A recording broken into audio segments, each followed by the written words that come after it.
Bapak Ibu kaum muslimin muslimat yang dirahmati Allah, kita mari bersama-sama mengikuti tausiah yang kedua sebagai gongnya yang akan disampaikan oleh Al-Mukarram Bapak Kiai Haji Ahmad Wahyudi SHMH. Kepada Al-Mukarram Bapak Yai kami sumanggakan. Allahumma shalli ala Muhammad.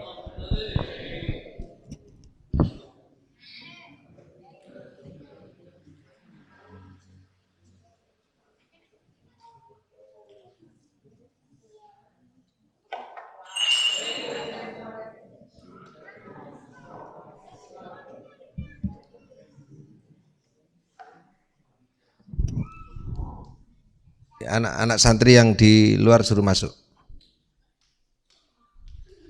Herzal.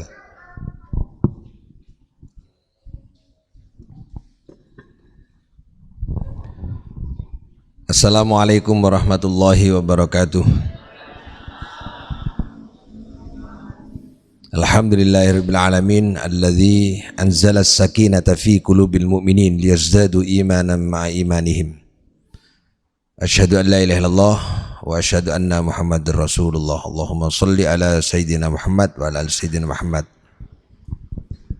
Para jamaah rahmati Allah, alhamdulillah setiap kali kita hadir pada Ahad pagi, kita berusaha untuk menyegarkan, menebalkan dan memelihara, menguatkan iman kita dengan mereduksi seluruh makna yang ada di dalam kalimat agung yaitu la ilaha illallah. Bahwa kajian kita ini kajian Al-Quran, walaupun tidak disebut tafsir tetapi kita mengurai dari makna yang ada dalam Al-Quran. Semua yang kami sampaikan adalah berdasarkan kitab-kitab tafsir yang kami baca, lalu kita coba untuk kita kaji bersama, kita sampaikan. Semoga ini merupakan bagian kita untuk merenungkan isi kandungan Al-Quran. Karena Al-Quran ini kitab suci, kitab induk yang dimiliki oleh umat Islam, kitab yang tidak hanya dibaca tetapi kitab yang sekaligus memberikan syafaat pertolongan kita nanti di dunia dan di akhirat. Kita ingin mengkaji surat Al-Baqarah ayat 155. Walanabluwannakum bisyai'im minal khauf, ya, ila akhirih.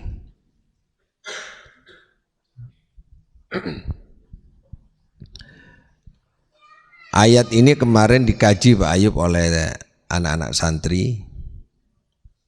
Ayat ini ayat yang dekat dengan, yang bahkan melekat pada setiap diri manusia.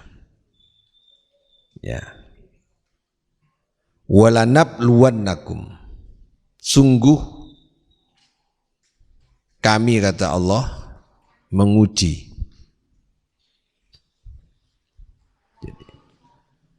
Kita semua, kamu sekalian, bisyai'in, dengan sesuatu. Nah, sesuatunya ini ada yang sifatnya abstrak, ada yang sifatnya konkret. Ada dua ujian yang melekat pada diri manusia, yaitu syai', yang satu itu naksin. Di ayat ini disebutkan walanabluwannakum bisyai'in minal khaufi wal ju' wa naqsin minal amwal wal anfusi wath thamarat. Ada dua ujian, syai'. Kemarin kita ngaji syai', biasanya dibaca syek. Itu syek rada miring. Ternyata katanya Ustadz Yasin jangan dibaca syek. Kalau syek itu miring. Syai. Jadi Ustadz Yasin kemarin ngaji di santri-santri, membetulkan bacaannya Al-Qur'annya para santri. Kuncinya itu u ya u, i ya i, a ya a, jangan i dibaca e. Bismillahirrahmanirrahim, itu kan e itu. Him, nah yang betul. Nah, wala nabluwannakum bi syai'in, syai'in yang pertama bala. Bala yablu. Balaan, balwan. Bala. Bala itu bisa bermakna menghapus. Bala bisa bermakna yes. Bisa bermakna na'am. Ya. Ibtala menguji. Bala ujian. Maka orang kalau mendapatkan ujian harus dijawab yes. Saya terima. Nah, gitu. Berarti kalau ada bala, kalau dilihat dari sisi bahasa itu harus dihapus, harus jadi alat penghapus dosa. Jadi kalau kita ini ingin selesai, tugas kehidupan kita sehari-hari selesai, dan dosa kita ini dihapuskan, kita harus bisa menyelesaikan ujian. Karena ujian itu penghapus dosa. Ya, kalau mau main di luar apa jenenge itu? Home pimpa. Ya, tiba.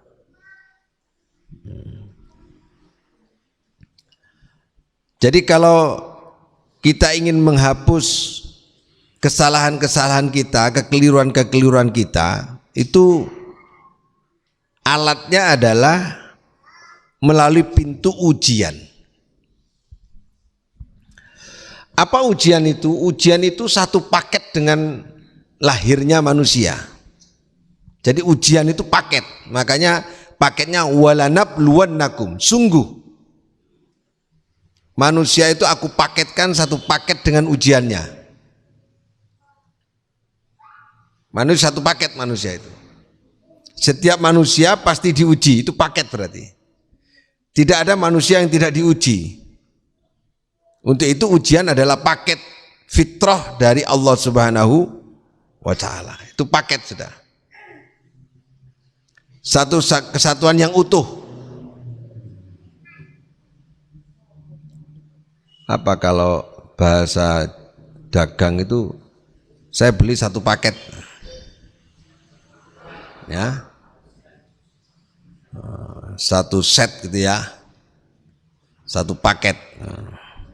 Jadi paket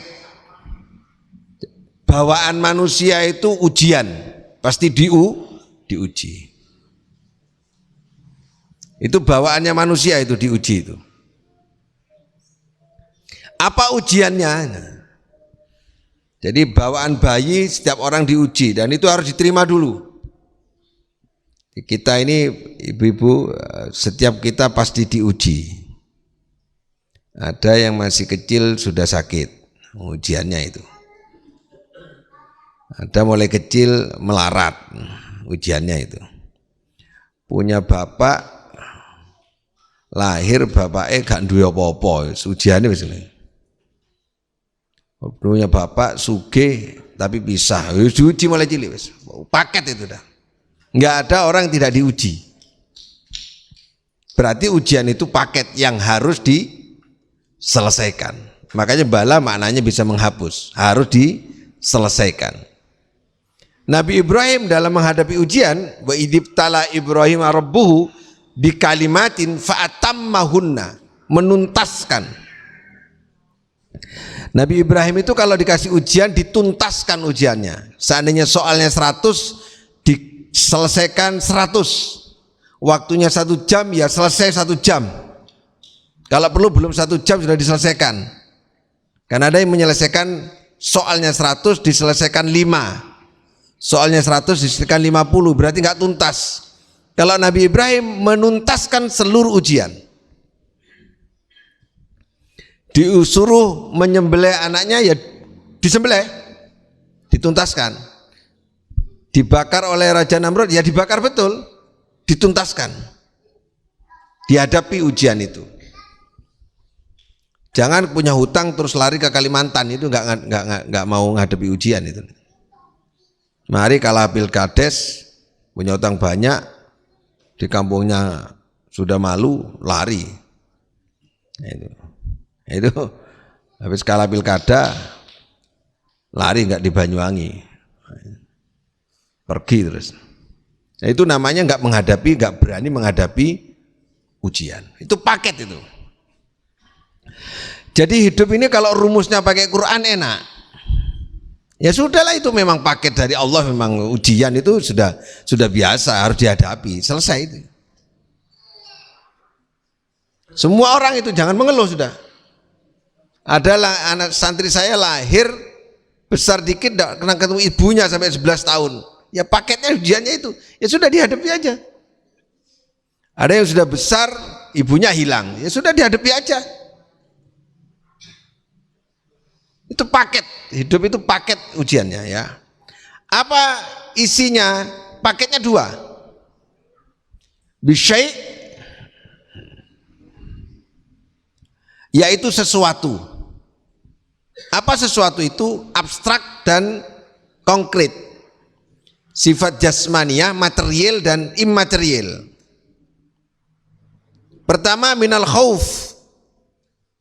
Khauf, perasaan takut. Takut ini. Takut itu adalah ujian. Maka setiap orang punya rasa takut. Setiap orang punya rasa takut enggak? Takut enggak punya uang, takut meninggal dunia, takut sakit. Pokok takut apa? Takut gendruwo. Takut. Jadi kalau ada orang enggak takut itu aneh, harus takut.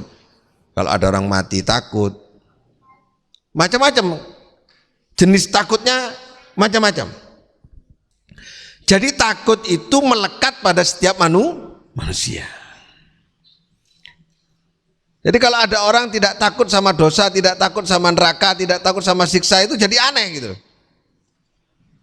Barang siapa berbuat maksiat nanti akan dimasukkan ke neraka, dia ketawa-ketawa, jadi aneh enggak itu? Aneh. Barang siapa mencuri akan ketangkap polisi lalu kemudian akan dipenjara. Orang dipenjara kok tersenyum, kan aneh.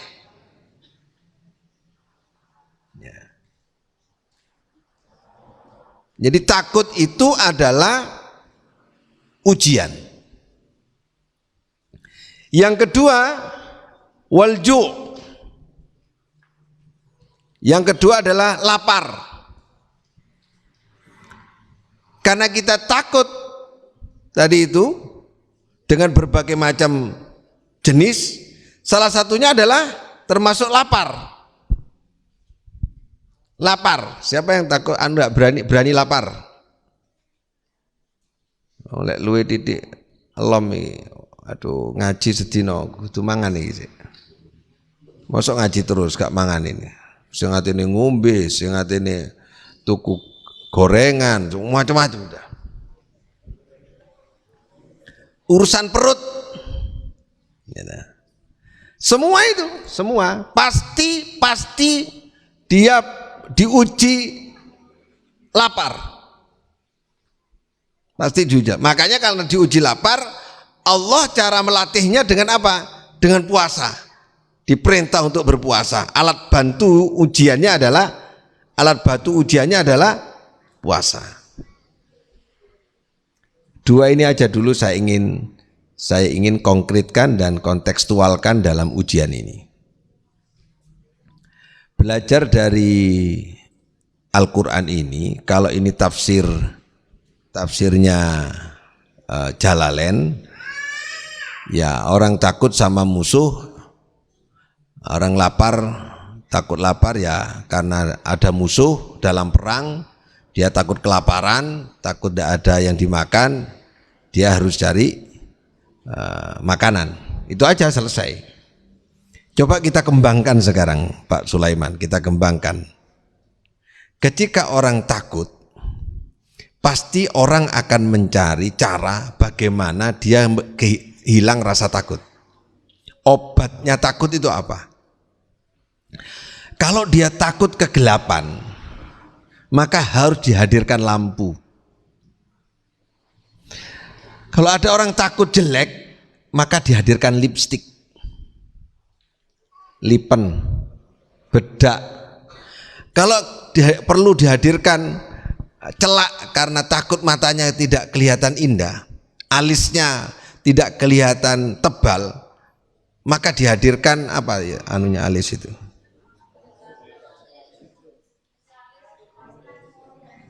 Pensil alis itu.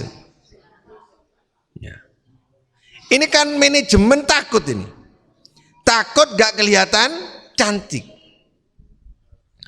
Takut tidak serasi antara atas dan bawah pakaiannya, maka dia butuh baju yang bagus, yang indah. Karena dia pendek, maka garisnya tidak boleh horizontal tapi vertikal. Carilah tukang jahit yang bagus. Cara menyelesaikan rasa takut itu, lahirlah takut dari baju yang tidak bagus, lahirlah desainer. Jadi desainer itu lahir dari perasaan takut. Manajemen untuk memenuhi kebutuhan menghilangkan rasa takut atau menghadapi rasa takut. Jadi Al-Quran harus dikembangkan penafsirannya sampai ke sana. Ini rasa takut, takut tidak cantik, takut tidak indah. Kopiah juga sama sekarang ini.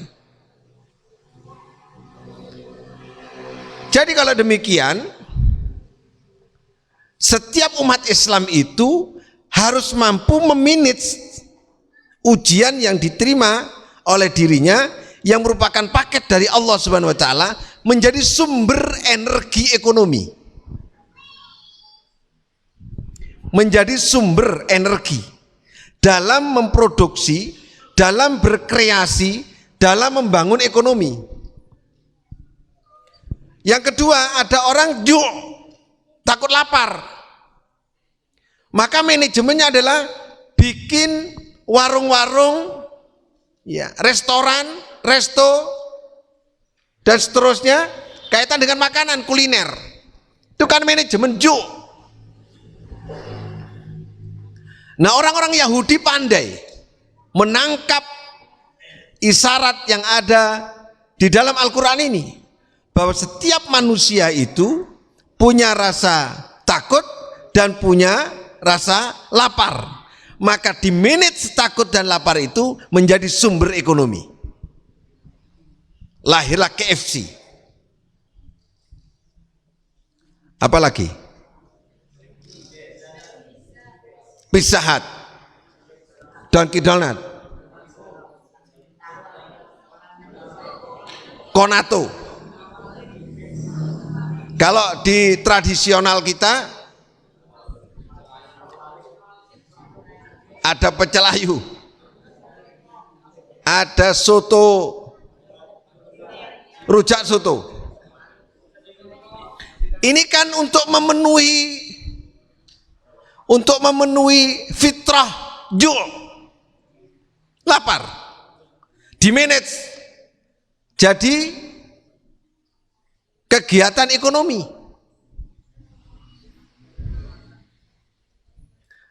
Apa yang harus kita lakukan berarti sebagai umat Islam selain itu tadi jadi kegiatan ekonomi? Maka kita harus kreatif. Berarti untuk memenuhi dan untuk menjawab, karena bala itu menjawab, yes. Bala itu maknanya menjawab, yes. Ujian itu saya jawab, ya saya jawab. Cara jawabnya agar tidak kaya. Berarti orang Islam harus kaya. Nah, untuk kaya harus apa? Bekerja. Untuk bisa bekerja harus apa? Cerdas.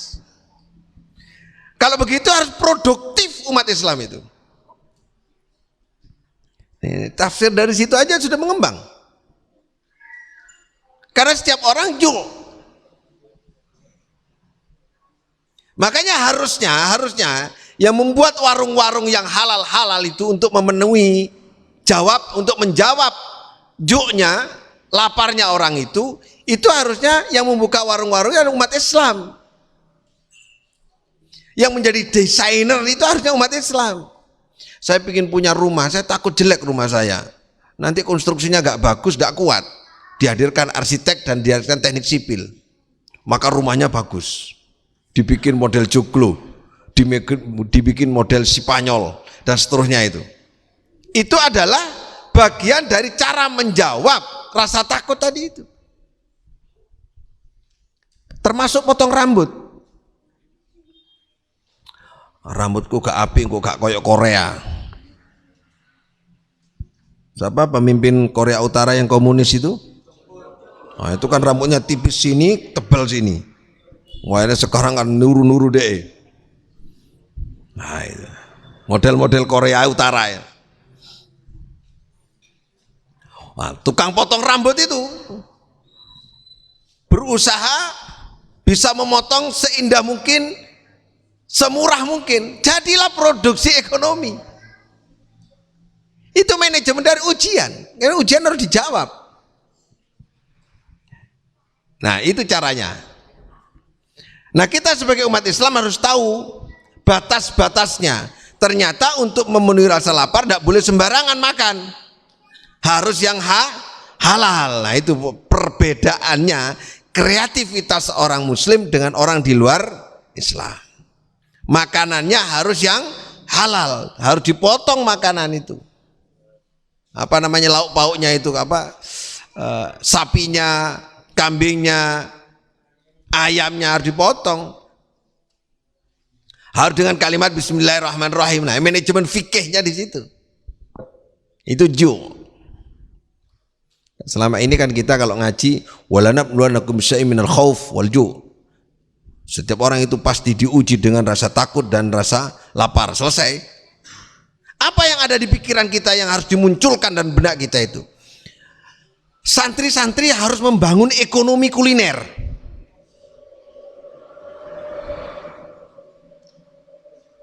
Karena setiap orang pasti lapar. Pasti laku itu. Ini corona. Coba perhatikan baik-baik. Corona ini ekonomi semua terpuruk. Jatuh. Pemilik hotel, pemilik perusahaan, macam-macam jatuh. Yang berkembang hari ini dan tidak jatuh sama sekali, itu adalah kebutuhan pangan. Karena setiap orang butuh makan. Maka petani beras yang jualan beras pasti laku, karena nggak ada orang nggak makan, pasti butuh makan. Roda ekonominya di situ. Itu menjawab apa? Saya melihat itu dalam kondisi corona ini yang laku apa? Hal-hal yang berkaitan dengan makanan, sayuran, beras, apa saja sudah, gula, kopi, teh, pokok kaitan dengan makan minum itu sudah pasti laku. Karena apa? Karena itu satu paket dengan kehidupan. Tidak mungkin ada orang tidak makan, itu tidak mungkin, sudah pasti makan itu. Telur itu kan paling enak. Lauk pauk yang paling enak, singkat, cepat itu adalah telur. Ikan tidak ada, telur. Makanya nelayan nggak mungkin bangkrut, karena dibutuhkan makanan yang selalu dibutuhkan. Yang jualan sapi, yang jualan kambing, daging tidak mungkin tidak laku. Hari ini pasti laku. Nah, menurut survei, dalam kondisi pandemi ini ternyata yang stabil ekonominya yang berkaitan dengan kebutuhan makan. Apalagi yang kedua, untuk menjawab takut. Ada yang takut mati, ada pakai masker, nah, ya, laku semua karena takut mati. Sarung tangan, iya toh, karena takut mati. Jadi jangan dilihat maskernya, Tapi manajemen takut itu adalah bagian dari ekonomi. Apa? Itu kalau bisa dimainkan oleh orang-orang cerdas, bahwa kita dimainkan rasa takut, itu jadi duit. Akhirnya kita beli vaksin, berapa triliun vaksin. Berapa duit yang harus kita siapkan untuk menjawab agar rasa takut itu hilang, menjadi percaya diri bahwa kita tidak kena virus. Akhirnya kita harus kebal. Harus kebal apa? Pakai vaksin. Berapa duit? Itu luar biasa Quran itu. Jadi Quran itu menjawab semua. Rasa takut kita ini dijawab sudah. Takut mati. Dokternya takut mati ternyata. Perawatnya takut mati. Akhirnya pakai baju protokol kesehatan itu berapa duit itu? Mahal itu, walaupun dilihat tidak enak itu mahal itu. Helm pakai harus segala macam, nggak kelihatan wajahnya itu, hanya kelihatan matanya saja itu. Mahal-mahal itu.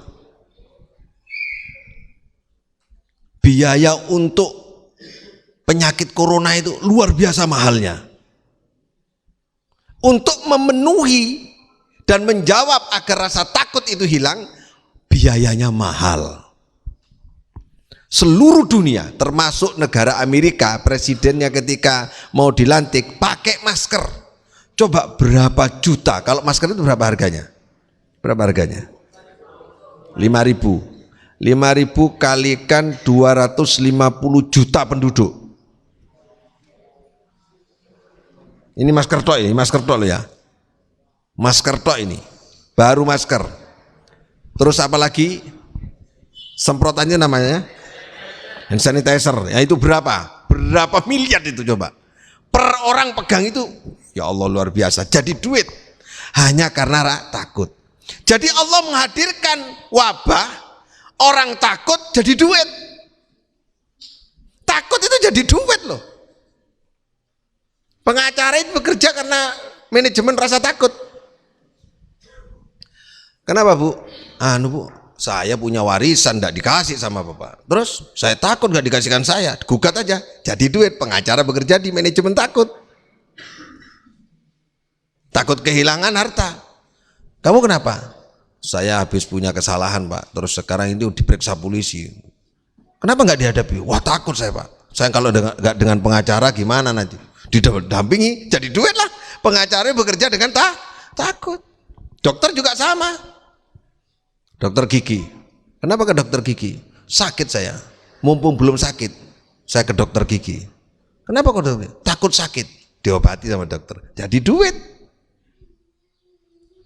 Kontrol tiap hari, tiap minggu kontrol ke dokter, agar kesehatannya stabil. Karena rasa takut. Ini cara kita mencoba mengungkap ayat itu, bahwa sebenarnya ekonomi itu berangkat dari potensi yang dimiliki oleh setiap manusia. Jadi manusia itu punya rasa takut. Nah rasa takut itu adalah potensi. Jangan dianggap sesuatu kekurangan, potensi. Lapar itu potensi. Kalau ada orang tidak punya rasa takut, tidak ada rasa lapar, maka ekonomi tidak berjalan gitu. Ya, itu. Tanya sama Pak Sulaiman itu, kalau sudah ada teman takut sama LSM, wah, tanya sama Pak Sulaiman itu.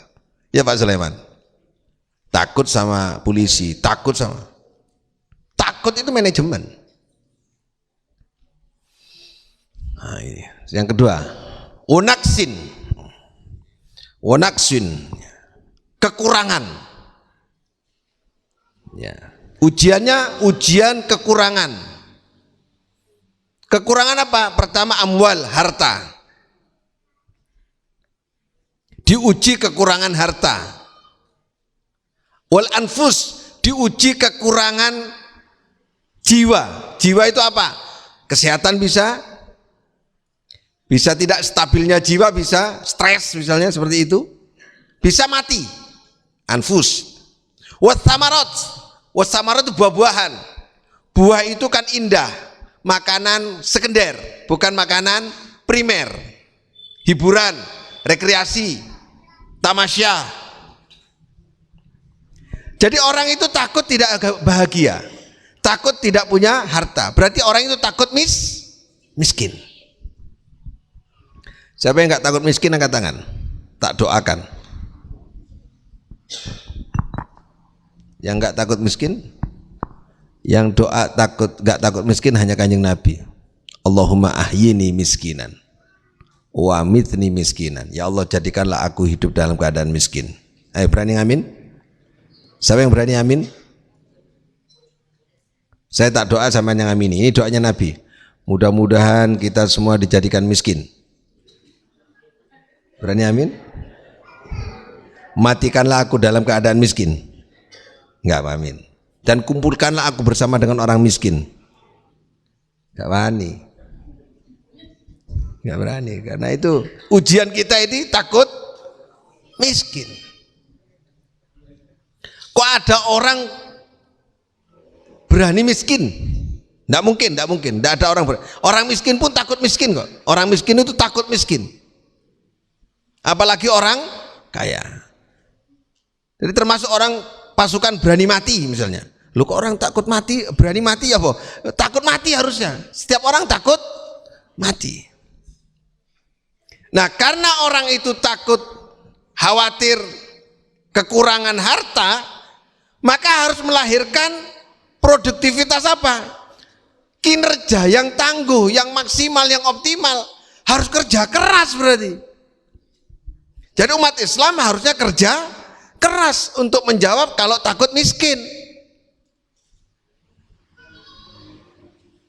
Kalau takut miskin berarti harus dijawab. Cara jawabnya gimana? Kerja keras. Biar mulia hidupnya, dia punya harta, biar gak miskin, harus belajar, biar jadi orang cerdas dan berilmu. Pekerjaan akan datang. Harus cerdas ini. Kalau takut kekurangan harta. Kekurangan harta ini bagian dari ujian. Contoh real begini. Kalau jenengan punya uang 100.000, terus ada orang membutuhkan 50, sampean kasihkan, insya Allah pikirannya, wes kurang duitku 50 mau, kurang 50 wes. Takut ya kurang toh. Makanya penyakitnya orang sodako itu adalah dia merasa kurang hartanya ketika dikeluarkan untuk orang lain. Maka Allah memuliakan orang yang berani menghadapi perasaan khawatir kurangnya harta, yaitu orang yang sodako. Maka hadiahnya orang sodako adalah bi annalahumul jannah, dia dikasih surga. Itu para jamaah rahmati Allah. Wong wis ngekei kok wedi kelangan, wedi dunianya kurang. Padahal kalau memberi, kata Allah, aku ganti. Kama tali habbatin ambatat sab'a sanabila fi kulli sumbulatin mi'atu habbah. Ini janji Allah ini. Kalau kamu memberi satu sedekah satu, maka aku akan beri berlipat-lipat sampai 700 lipat. Seperti tanaman padi. Saya tanam satu, tumbuh 7 batang, setiap batang tumbuh 100 mi'atu habbah. Menanam padi 1 biji, tumbuh kan? Itu tumbuhnya minimal 7 batang. Setiap batang ada 100. Kalau nggak percaya hitung padi itu, jumlahnya insya Allah lebih 100 setiap batang dalam satu tanaman pohon itu satu jadi 700. Seperti itu Allah mengatakan dalam Al-Quran, kama sali habbatin ambatat sab'a sanabila fi kulli sumbulatin mi'atu habbah. Aku contohkan bahwa orang sodako itu nanam satu tumbuh 700. Tapi coba kalau kita sedang sedekah, perasaannya takut kurang hartanya, betul nggak? Nah itu.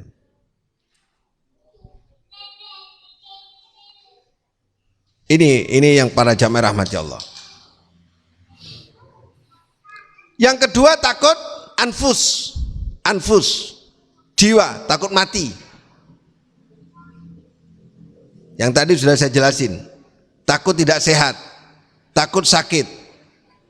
Gak ono wong sing kepingin gudiken ora ono. Apa canteng Madura ker-ker. Apa katanya orang Jawa itu apa gudiken itu? Korengan. Alhamdulillah santri Adzikra nggak ada yang korengan. Nggak ada yang pulang karena penyakit sakit apa gatal, nggak ada. Alhamdulillah karena airnya bersih dari sumur bor, bersih. Ya paling ada 1-2 yang kalau pagi nggak mandi itu ada, tapi jarang sudah. Dulu itu dulu, sekarang nggak ada, mandi semua sudah. Ya. Yang terakhir adalah watthamarot.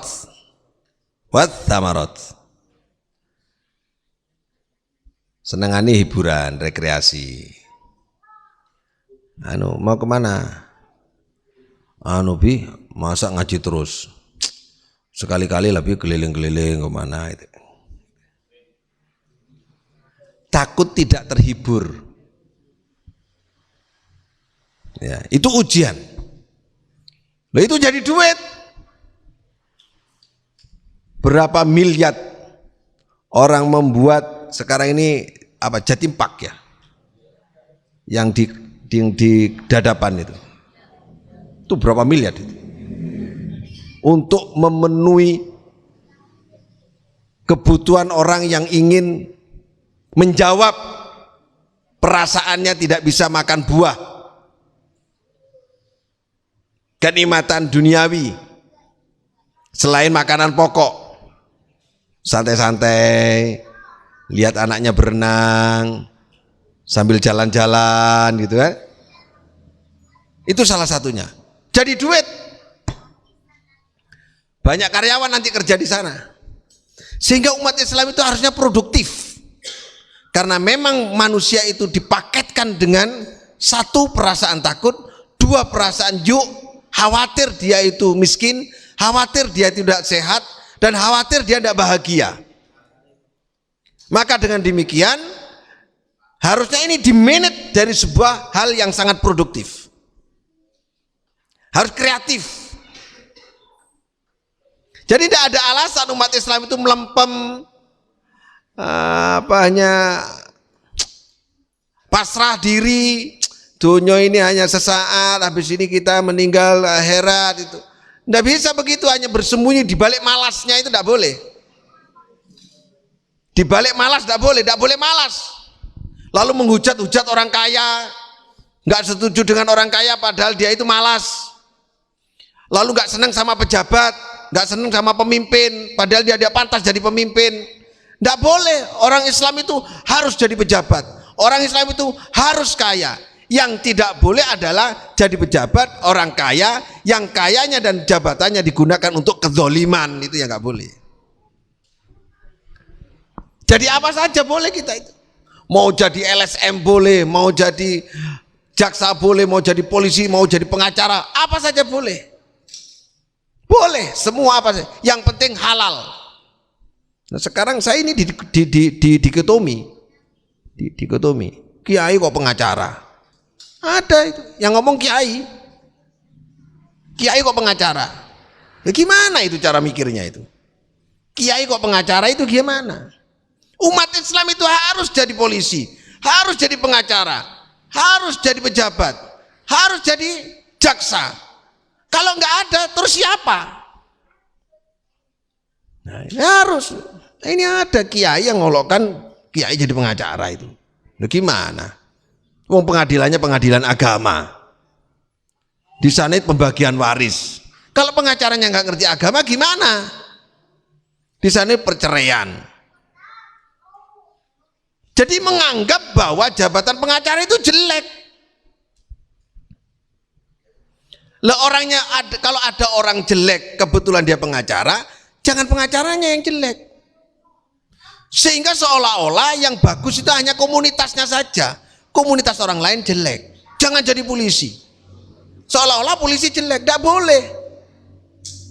Kalau pribadinya yang jelek, jangan menyalahkan profesi. Kalau orang Islam nggak ada yang jadi polisi, terus siapa?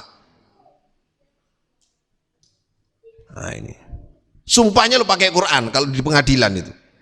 Sebelum saudara saksi menyampaikan kesaksiannya, agama apa? Islam. Terus disumpah. Hakimnya yang menuntun, demi Allah, saya bersumpah. Lalu hakimnya gak Islam ya apa? Nah, itu. Jadi kita ini harus kreatif. Nggak boleh antipati dengan posisi dan jabatan apapun. Yang tidak boleh itu melakukan dosa. Jadi polisi melakukan dosa nggak boleh, jadi pengacara melakukan dosa nggak boleh, jadi jaksa melakukan dosa nggak boleh, jadi pejabat melakukan dosa nggak boleh, jadi orang kaya jadi orang miskin nggak boleh juga sama. Nah, lek kabeh wiritan nang masjid terus apa sing dadi Pak Lurah? Terus apa sing ngurusin negara ini ya? Begitu ya. Jadi Islam itu luas pandangannya, harus kemana-mana. Jadi pengusaha, buka warung, buka kantin, buka apa saja sudah, Indomaret, supermarket, apa saja sudah. Bareng ono wong Nasrani, orang di luar Islam, ekonominya tinggi dicelatu. Apa itu? Kafir itu. Loh wong awakmu males, kono gak males kono ngilokno. Nah ini yang terjadi begitu. Jadi gak boleh kita ini. Umat Islam harus produktif, harus bersaing. Hidup ini bersaing. Liyabluwakum ayyukum ahsanu amala. Aku menguji kamu siapa di antara kamu yang terbaik. Bersaing, fastabiqul khairat. Bersaing memang kita ini. Harus terbaik di antara yang terbaik. Nah itu. Jadi kita memang diuji untuk jadi orang yang terbaik. Alladzi khalaqal mauta wal hayata liyabluwakum. Untuk menguji kamu, ayyukum siapa di antara kamu ahsanu yang lebih baik. Lebih baik imannya siapa? Ketika kaya. Jadi tidak boleh ngomongan gini Bu, gini ya. Ini salah ini. Ini salah yang tidak boleh dikembangkan. Contohnya gini. Apa wong iku kok anu ya, kok sombong ya? Ya sugih. Tidak boleh itu. Terus apa iku wong iku kok anu senengane ngilokno wong? Ya apa soalnya pejabat biasa. Tidak boleh itu. Apa iku kok anu apa seneng mengeluh? Ya melarat. Tidak boleh. Melarat sugih bukan ukuran. Orang kaya kalau imannya tebel, insya Allah nggak sombong. Pejabat walaupun tinggi jabatannya, kalau imannya tebal, insya Allah amanah.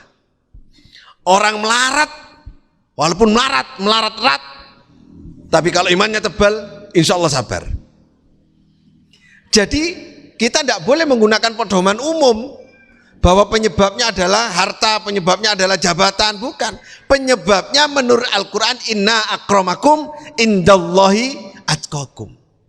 Kalau imannya tebal, walaupun dia itu dikasih kekayaan yang banyak, insya Allah nggak akan mukhtalan fakhuro, nggak akan dia angkuh dan tidak akan sombong karena dia merasa bahwa kekayaan ini dari Allah Subhanahu wa Ta'ala. Kalau dia tidak punya, miskin, fakir, karena dia tahu bahwa kekayaan semua dari Allah dan saya miskin juga dari Allah. Kekayaan yang paling utama adalah iman. Kalau iman dibandingkan dengan harta seluruhnya ini dan alam jagat seluruhnya ini tidak ada artinya, maka dia tidak akan pernah mengeluh, dia tetap akan mengatakan bahwa dia akan bersama dengan Allah Subhanahu wa Ta'ala. Jadi ukurannya bukan kaya, bukan tebalnya iman. Ini ukuran Al-Quran. Jangan ukuran umum yang dipakai. Ya saiki wis sugih, sombong saiki, dulure ndak duwe, ndak boleh. Ndak boleh. Nggak apa-apa kaya, naik Alphard, naik apa saja boleh. Wih wah kaya ya, mudun toko Alphard sepatu ini 15 juta.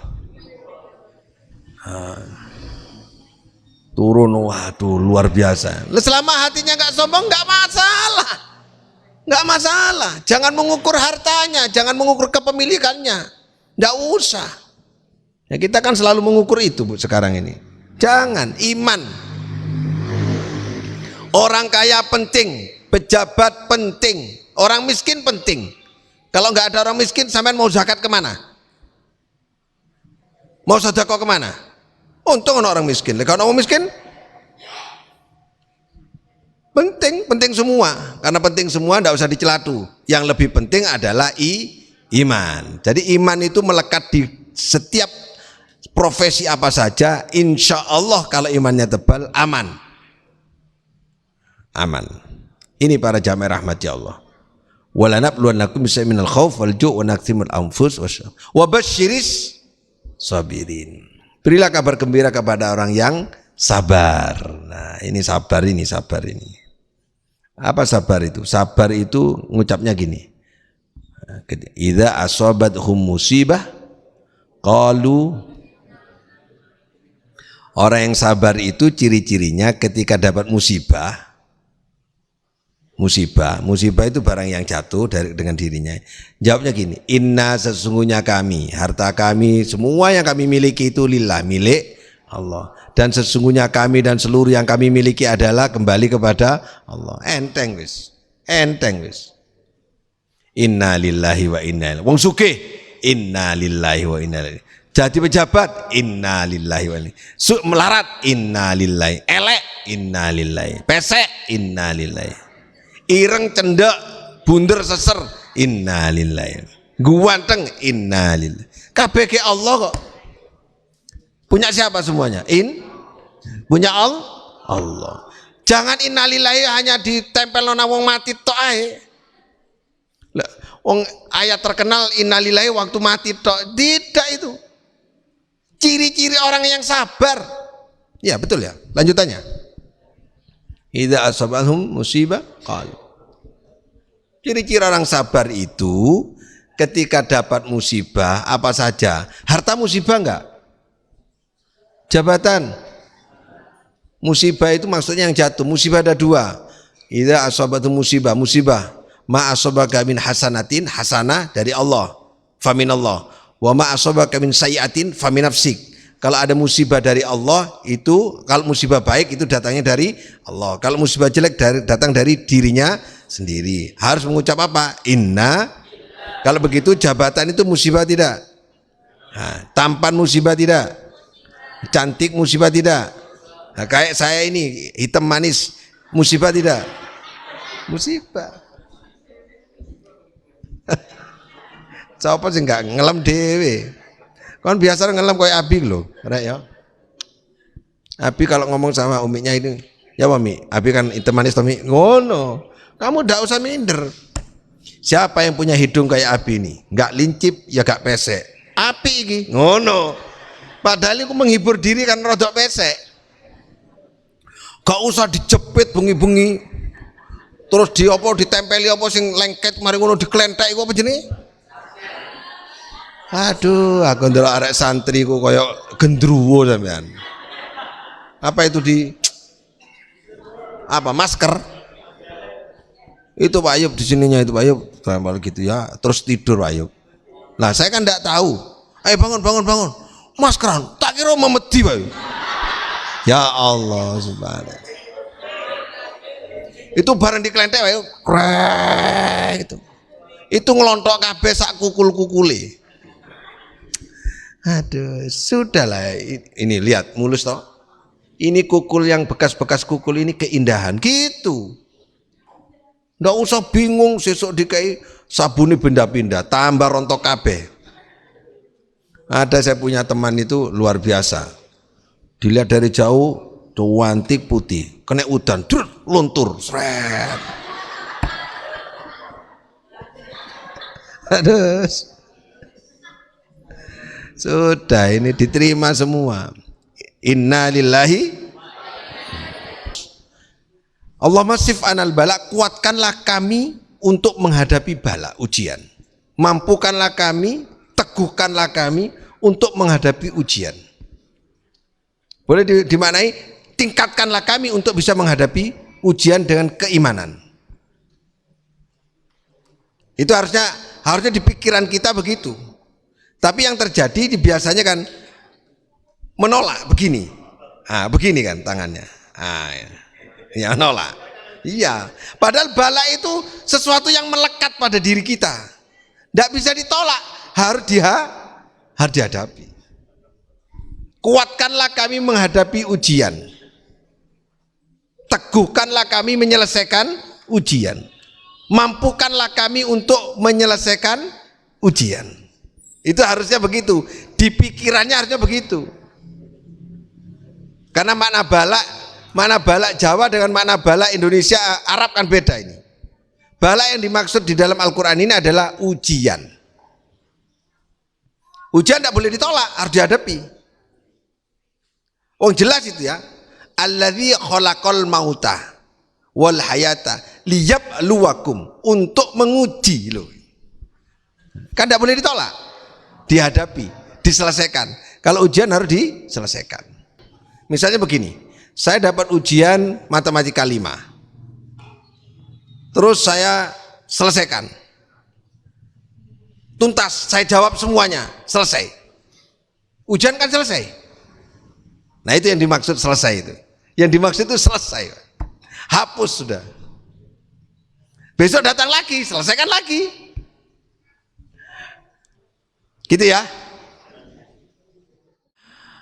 Wallahul muwaffiq ila thoriq. Wassalamualaikum warahmatullahi wabarakatuh.